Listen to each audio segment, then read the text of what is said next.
మేడారం జాతరలో సమ్మక్క గుడికాడ నిలువెత్తు బంగారం మొక్కిందే గద్దెకాడ జాతర పోదాం సమ్మక్క జాతర పోదాము.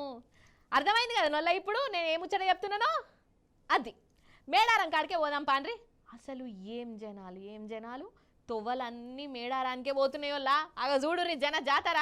వామ్మో వామ్మో, ఏం జనాలు. అగో మేడారం చూడుండ్రి ఎట్లా కనబడుతుందో. జనాలతోని కిటకిట కనబడుతుంది. మేడారం జాతర అంటేనే మన తెలంగాణ కుంభమేళా అన్నట్టు. దేశంలోనే కదా, ఆసియా ఖండం మొత్తంలోనే పెద్ద గిరిజన జాతర.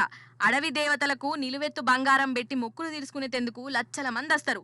ఎడ్ల బండ్లు, కార్లు, బస్సులు, కాలినడక ఇట్లా ఒకటా రెండా తొవ్వలన్నీ మేడారం దిక్కే పోతున్నాయి. దగ్గర 2 కోట్ల మంది మీదనే వస్తారు. ఖాళీ మన తెలంగాణనే కాదు, అటు ఆంధ్ర, ఛత్తీస్గఢ్, మహారాష్ట్ర ఇటు చుట్టుముట్టు రాష్ట్రాల నుంచి జనాలు ఈ జాతరకు వస్తుంటారు.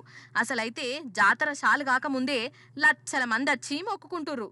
ఇక జాతర నడిచే 4-5 రోజులైతే ఉష్కెబొత్తే రాలనంత జనం నేల ఈనిందా అన్నట్టే ఉంటది.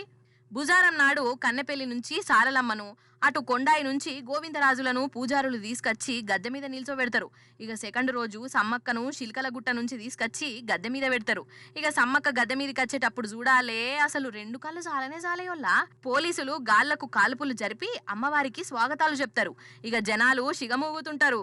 శుక్రవారం నాడు సమ్మక్క సారలమ్మ, పగిడి గద్దెరాజు, గోవిందరాజు గద్దెల మీద కొలువై ఉంటారు. రోజంతా ఉండి శనివారం నాడు దేవతలందరూ వనప్రవేశం చేస్తారు.